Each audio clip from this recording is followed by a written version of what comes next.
is Duncan the Highlander here. It's been a long time since I've made a video. Now in this post-apocalyptic world, I figured it'd be a good time to restart the at-home video series. So we're going to start right off with our fighting stance. There's many different types of stances. Stances can be used for many different things, depending on what you're using them for.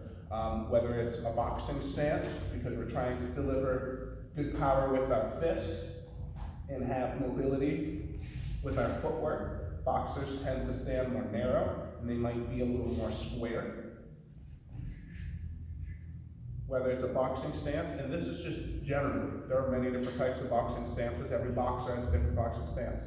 But whether it's a boxing stance, whether it's a lighter on our feet, Muay Thai stance, because I'm trying to clinch, deliver knees, and low kicks.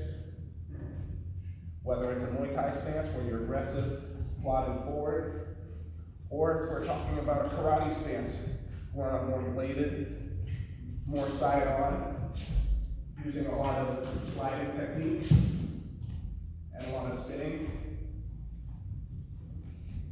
Many different types of stances and footworks. So, basic concepts in all of our stances. You're going to want your feet about shoulder width apart, sometimes a little wider depending on where you are. Right now we'll talk about just shoulder width apart. Your toes, you want your toes facing towards your target. I'm going to be on the balls of my feet. No matter what stance, my back heel should always be up.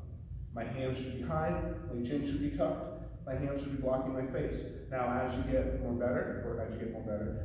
better, your hand position might change. So maybe I'm here, but maybe I'm going to start dropping my backhand using my shoulder to catch things, like Floyd Mayweather. Maybe I'm here, and I'm going to reach out with my hands a little bit so I can grab a hold of people for elbows or for clinch entries. Or I'm going to keep my hands nice and tight here, so I'm expecting to catch shots and come back. All of those different hand positions and foot positions, none of them's right, none of them's wrong. They're all different. They all matter depending on what you decide to do. I hope this kind of helps us concepts for what we can do in a stance and how many different types of stances there are. We didn't break down the difference between a front stance, which I guess I'll go over right now, a front stance, where my weight is a little bit more on the front leg, or a back stance, where my weight is a little bit more on the back, or being neutral, where my weight is in the middle.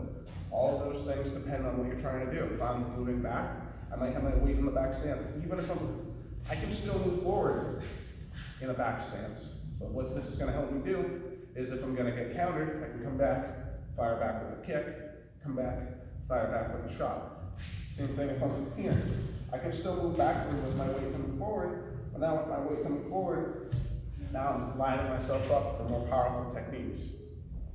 I hope this kind of helps a little bit. I hope this makes sense. Got more videos coming at you guys. Stay safe, stay healthy out there.